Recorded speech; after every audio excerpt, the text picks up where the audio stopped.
In 1975, when Elvis Presley was at the height of his fame, a single phone call would reveal the true measure of the man behind the legend. A dying woman's desperate wish would send the king of rock and roll on an extraordinary 500-mile journey. That would define his legacy not through music, but through an act of pure human compassion. What happened in that hospital room would move hardened nurses to tears and remind the world that sometimes the greatest performances happen when no cameras are rolling. This is the story of how Elvis Presley proved that kindness is the most powerful force on earth. The phone rang at Graceland on a humid Memphis evening in July 1975. Elvis had just finished a grueling recording session and was looking forward to some much-needed rest. His assistant, Joe Esposito, answered with his usual professional tone, expecting another interview request or business matter. Instead, he heard the trembling voice of Margaret Henderson, a nurse from a small hospital in Jackson, Mississippi. "Please," she whispered, her voice breaking. "I know this sounds impossible, but we have a patient here. She's only got days left. Sarah Mitchell is her name. She's been battling cancer for 2 years, and she's just 28 years old. She has one dying wish, to meet Elvis Presley. I've called everywhere, tried every contact I could find. The doctors say she might not make it through the weekend." Joe's first instinct was to politely decline. Elvis received hundreds of similar requests weekly, and his schedule was packed with upcoming tour dates. But something in Margaret's voice, the raw desperation mixed with hope, made him pause. He'd worked with Elvis long enough to know that beneath the sequin jumpsuits and stage persona lived a man with an enormous heart. When Joe relayed the message, Elvis was sitting at his piano, absently playing gospel chords. He stopped mid-note, his blue eyes growing distant. "Tell me about her," he said quietly. Joe shared what little he knew. Sarah was a schoolteacher, unmarried, living alone except for an elderly aunt.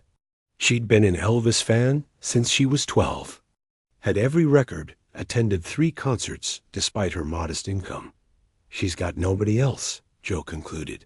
"The nurse said she talks about your music like it's kept her alive through the treatments." Elvis stood up slowly, walked to the window overlooking his sprawling estate, and watched the sun set over Memphis.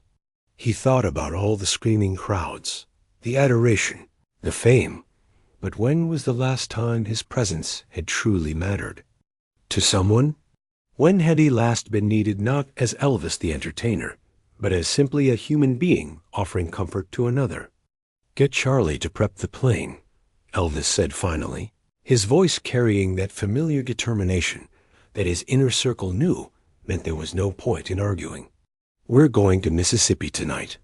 Joe tried to protest, mentioning the logistics, the security concerns, the lack of planning. But Elvis was already heading upstairs to change clothes.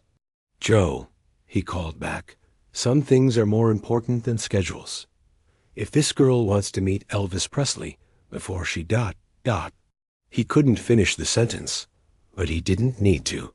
Within 2 hours, Elvis was airborne, carrying with him not just hope for a dying woman, but a reminder of why he'd fallen in love with performing in the first place. The power to touch people's lives in ways that transcended entertainment. The Convair 880, Elvis's beloved Lisa Marie, cut through the darkness toward Jackson, Mississippi. Unlike his usual flights filled with laughter and music from his entourage, this journey was unusually quiet. Elvis sat alone in his favorite seat, staring out at the scattered lights below, lost in thought about the young woman waiting in a hospital bed who had somehow managed to reach through his fortress of fame to touch his soul. Charlie Hodge, his longtime friend and spiritual advisor, finally broke the silence. "You know, Elvis, you don't have to do this. Nobody would blame you if you turned around right now." Elvis looked at him with those penetrating blue eyes that had captivated millions. "Charlie, my mama always told me that God gave me this voice, this career, for a reason. Maybe it wasn't just to sell records. Maybe it was for moments like this.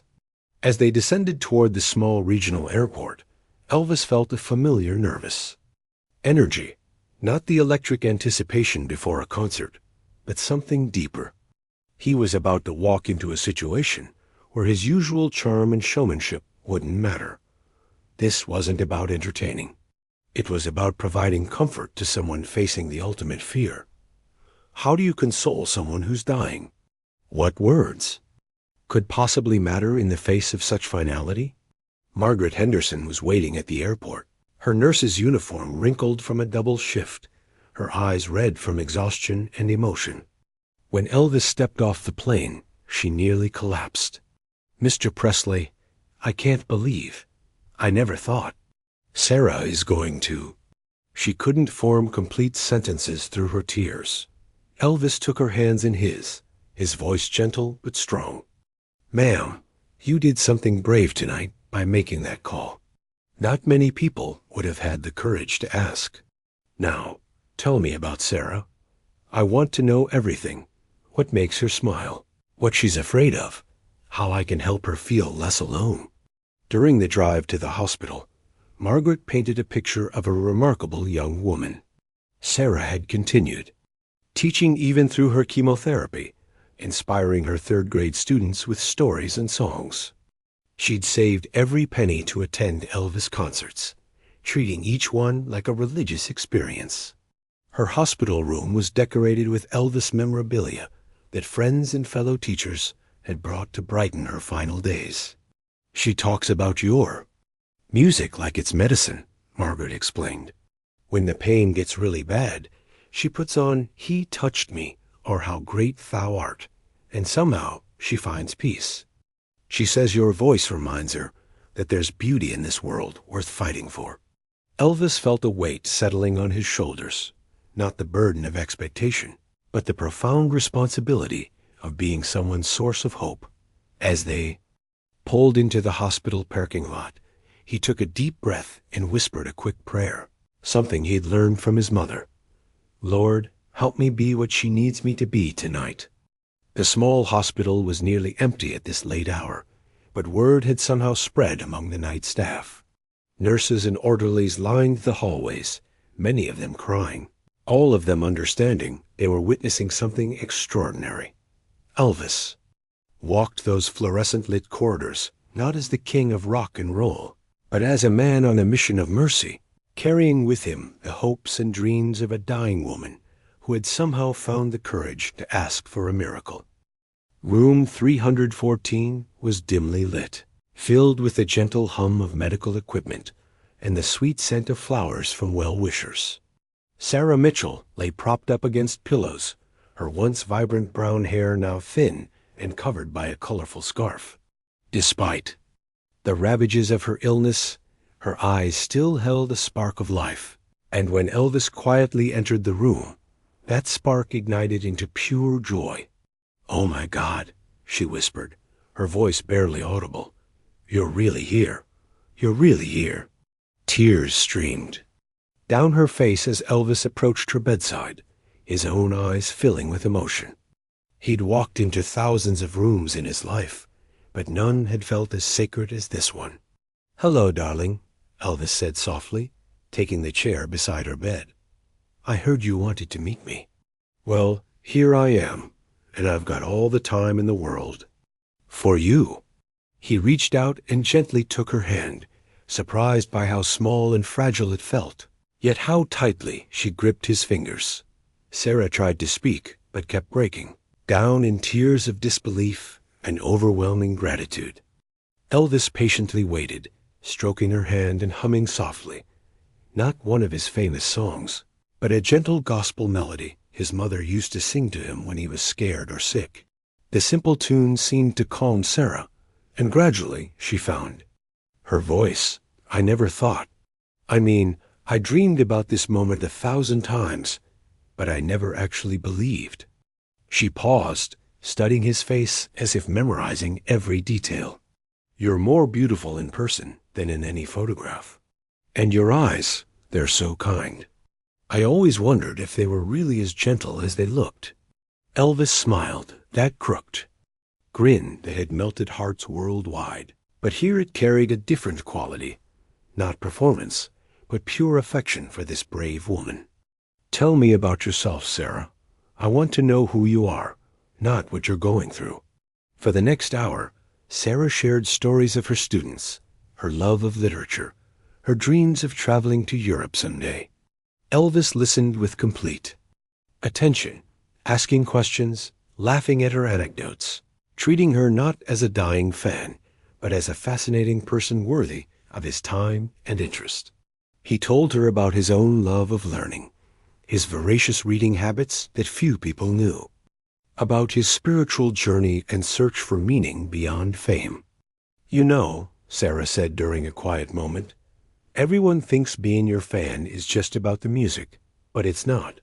It's about the way you make people feel seen. Even in those huge concerts, somehow each person in the audience feels like you're singing directly to them. You have this gift of making people feel valuable. Elvis felt his throat tighten with emotion. Sarah, honey, you've got that backwards. You and people like you're the gift. You remind me why I do this.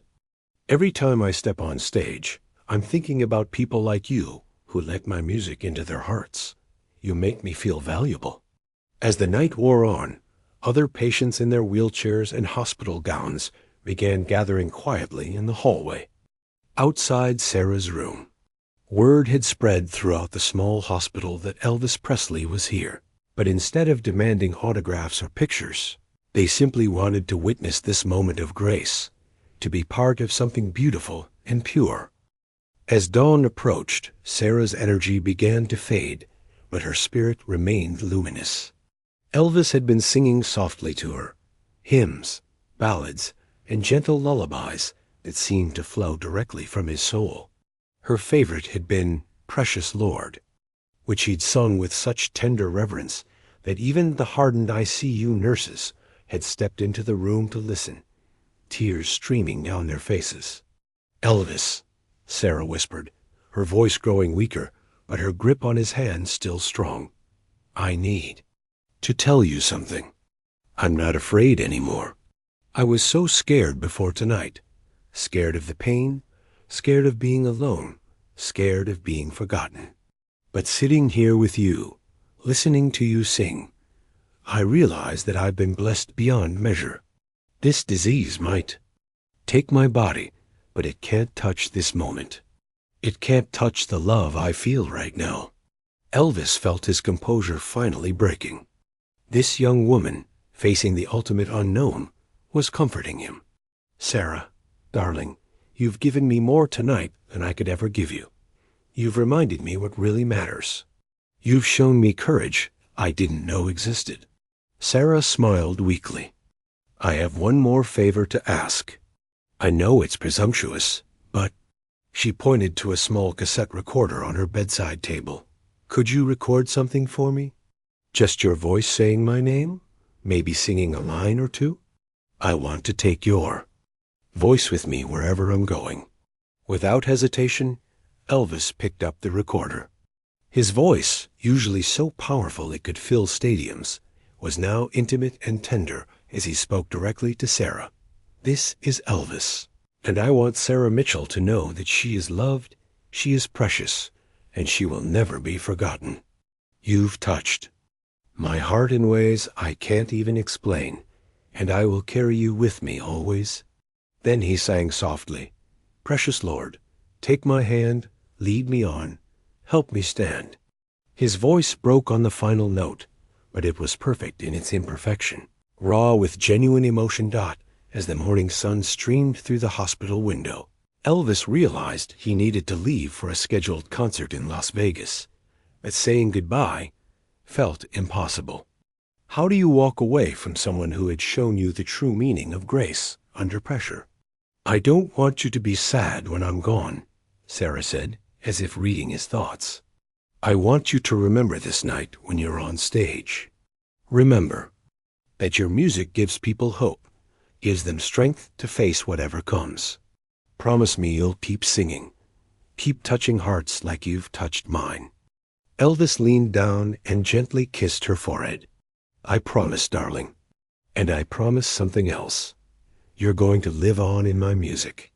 Every time I sing 'He Touched Me' or 'Precious Lord,' I'll be thinking of your courage, your beautiful spirit."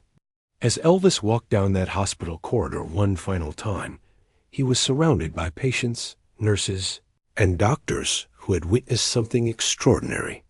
They understood they had seen the real Elvis Presley, not the entertainer, not the celebrity, but the man with the enormous heart who had flown 500 miles to hold a dying woman's hand and remind her she was loved. Sarah Mitchell passed away peacefully 3 days later, clutching the cassette recorder. Elvis's voice the last thing she heard as she slipped away surrounded by the love and peace he had helped her find. Elvis Presley died 2 years after that midnight flight to Mississippi, but the story of his visit to Sarah Mitchell continues to inspire people around the world.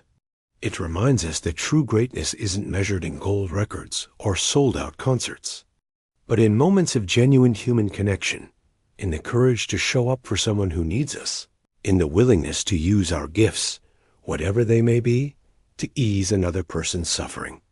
The nurses at that small hospital still talk about the night Elvis came to visit, not because he was famous, but because he showed them what love in action looks like. Sarah's story teaches us that we all have the power to make someone's darkest hour a little brighter, and sometimes the greatest gift we can give is simply our presence, our attention, and our willingness to see the precious humanity in every person we encounter.